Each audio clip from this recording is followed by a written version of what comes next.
प्रतिरोध और तर्क वितर्क के धरातल पर जादू नहीं हो सकता। Very good morning everybody. मैं शोभा सिंह आप सभी का स्वागत करती हूँ अपने आज के वीडियो में। कैसे हैं आप लोग? आई होप बहुत ही अच्छे होंगे, लाइफ में बहुत ही मस्त होंगे, अपने आप से खूब सारा प्यार कर रहे होंगे और लॉ ऑफ अट्रैक्शन को फॉलो कर रहे होंगे। आज इस वीडियो में हम सेकंड पड़ाव की तरफ बढ़ रहे हैं, मैनिफेस्टेशन। वो सेकंड पड़ाव क्या है वो तो मैं बताऊंगी, लेकिन उसके पहले आप सभी का बहुत बहुत धन्यवाद कि आप मेरे वीडियोस को इतना लाइक कर रहे हैं, शेयर भी कर रहे हैं बहुत सारे लोग। So thank you so very much. आपके ये छोटी सी जो एक्टिविटी है वो मुझे बहुत मोटिवेट करी है कि मैं ऐसे ही वीडियोस और भी बहुत सारे लेकर आऊँ। Thank you so very much. तो चलिए आगे बढ़ते हैं सेकंड पड़ाव की तरफ, मैनिफेस्टेशन का। थोड़ा सा उस पर भी आगे बढ़ने से पहले अपने बारे में, अपना एक जो जो मैंने क्या गलती किया और फिर कैसे सुधारा वो बताने जा रही हूँ। ये यूट्यूब चैनल बहुत पहले ही मैंने खोल दिया था। एक और मेरा यूट्यूब चैनल है और ये यूट्यूब चैनल मैंने जो खोला डिवाइन शोभा के नाम से, जब खोला तो उसमें छोटे छोटे शॉर्ट्स डाला करती थी। कोई पूछता था कि इसमें आप बड़ी वीडियोस नहीं डालती हैं, तो मैं क्या बोलती थी कि मुझे थोड़ी ना कुछ करना है, मतलब यूट्यूबर नहीं बनना है, ना ही मुझे पैसे कमाने का इतना कोई चाहत है, ये बोला करती थी। जब तक ये मैं लाइन बोलती थी और सोचती थी तब तक मेरे पास कोई भी ऐसा, मेरे दिमाग में कोई भी इंट्यूशन नहीं आता था, ना ही वो जानकारियाँ मेरे पास आती थी कि मैं वीडियो बनाऊँ, क्योंकि मैं क्या बोल रही थी कि मुझे नहीं करना है ये सब। लेकिन जैसे ही मैंने इंटेंशन स्ट्रॉन्ग किया कि नहीं, मुझे जो मैं लर्निंग कर रही हूँ क्यों ना मैं और लोगों को भी बताऊँ, जो गलतियाँ मैंने की है, बहुत सारे लोग वो गलतियाँ कर रहे हैं, कैसे मैंने अपने अंदर सुधार लेकर आया, क्यों ना वीडियो के माध्यम से ही लोगों को बताया जाए। जब ये इंटेंशन रखा, परमात्मा को ये बताया कि मैं ये करना चाहती हूँ, स्क्रिप्टिंग किया, तो उसके बाद से एक एक के बाद एक मेरे पास इंट्यूशन आते गए और मैं उसके ऊपर वीडियो बनाती गई और लाइक्स बढ़ते गए, शेयर्स बढ़ते गए, उसके मतलब जो भी लोग शेयरिंग करना स्टार्ट कर दिए थे, व्यूज़ बढ़ते गए।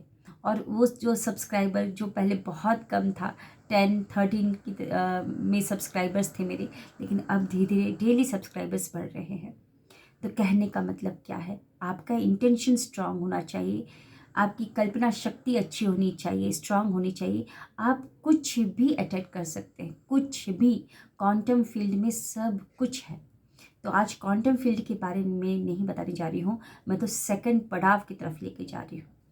मैनिफेस्टेशन करने से पहले आपको अपने माइंड को शून्य करना होता है।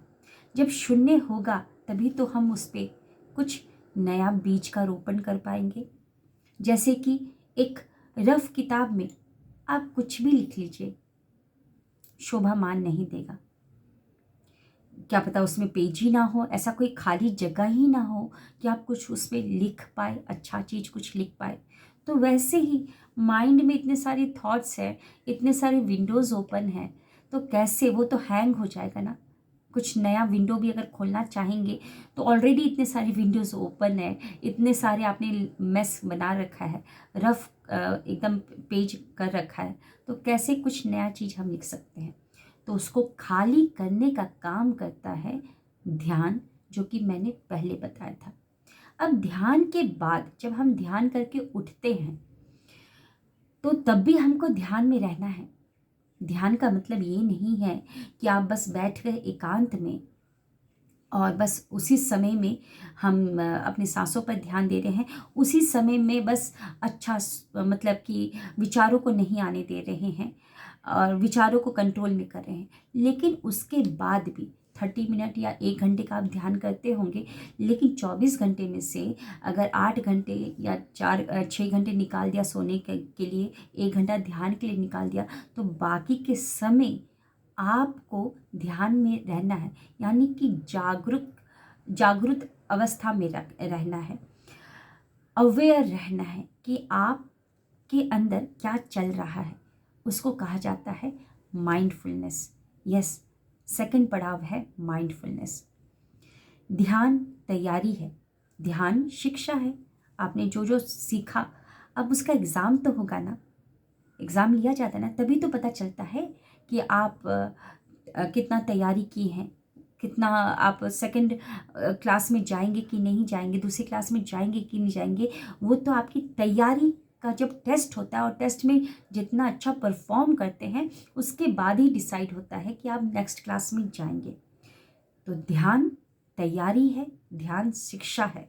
शिक्षा के बाद आपका एग्ज़ाम होता है और वो एग्ज़ाम दिन भर चलते रहेगा।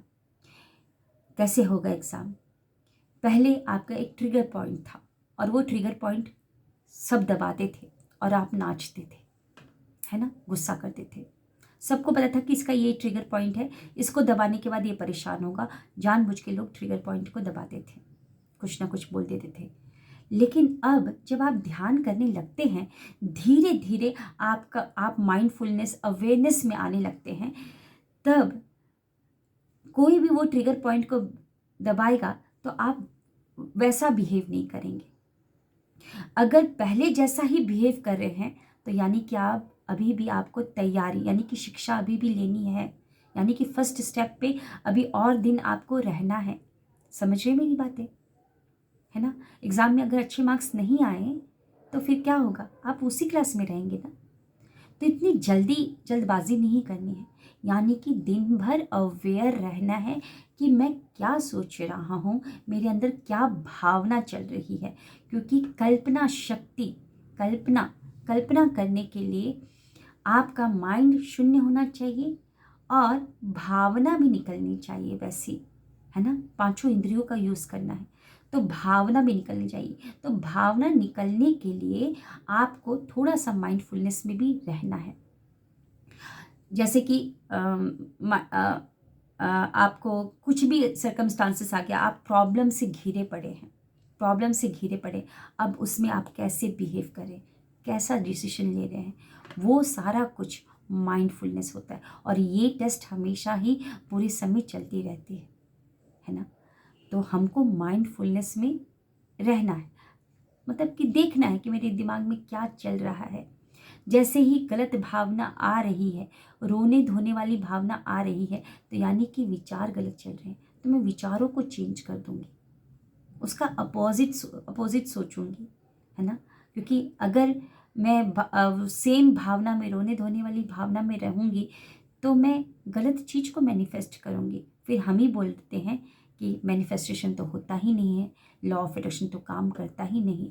बिल्कुल लॉ ऑफ अट्रैक्शन काम करता है, लेकिन अगर सही तरीके से करेंगे तो बिल्कुल काम करेगा, है ना।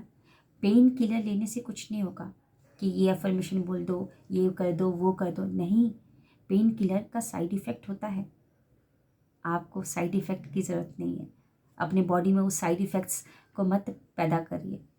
आपको ऑर्गेनिकली जाना है, जड़ पर काम करना है, जड़ पे काम करना है और ऑर्गेनिकली काम करना है। आई होप मेरी बातों को समझ में आ रहे हैं। तो फर्स्ट पड़ाव था ध्यान, ध्यान के बाद आपका माइंडफुलनेस, दिन भर देखते रहना है, एक दृष्टा भाव से, दृष्टा होकर अपने आप को देखना है कि मैं क्या सोच रहा हूँ, क्या मेरे अंदर भावना चल रही है, ये सर्कमस्टांसेस आया है मेरे सामने तो मैं कैसे बिहेव कर रहा हूँ, वो आपको देखना है ना। और उसका हमेशा एग्ज़ाम के लिए तैयारी करनी है। अगर आपने अच्छा बिहेव कर लिया कोई सर्कमस्टांसेस में, मान लीजिए पहले कोई सर्कमस्टांसेस आपका बच्चा कुछ भी गलत काम किया या पढ़ाई नहीं करा तो पहले हम उसको 1 लगा दिए लेकिन अब हम उसको 1 ना लगाकर उसको समझा रहे हैं, उसको अपनी कन्विंस कर रहे हैं पढ़ने के लिए। तो अपने पीठ को थपथपाइए कि आप सेकंड पड़ाव में पहुंच चुके हैं। अपने आप को बधाई दीजिए, बाहों में ले लीजिए कि वाह क्या बात है, well done, second step complete हो रहा है, बहुत बढ़िया। अब तो मैनिफेस्टेशन के लिए आगे पहुंचने वाली हूँ, फिर तीसरे पड़ाव में जाओगी, तीसरे पड़ाव के बाद चौथा पड़ाव है आपका मैनिफेस्टेशन का प्रोसेस स्टार्ट हो जाएगा, है ना। तो कैसा लगा आपको आज का वीडियो, ज़रूर बताइएगा, है ना। माइंडफुलनेस में दिन भर रहना है। ओके, थर्ड पड़ाव क्या है वो आपको नेक्स्ट वीडियो में पता चलेगा। Thank you, wish you wealth.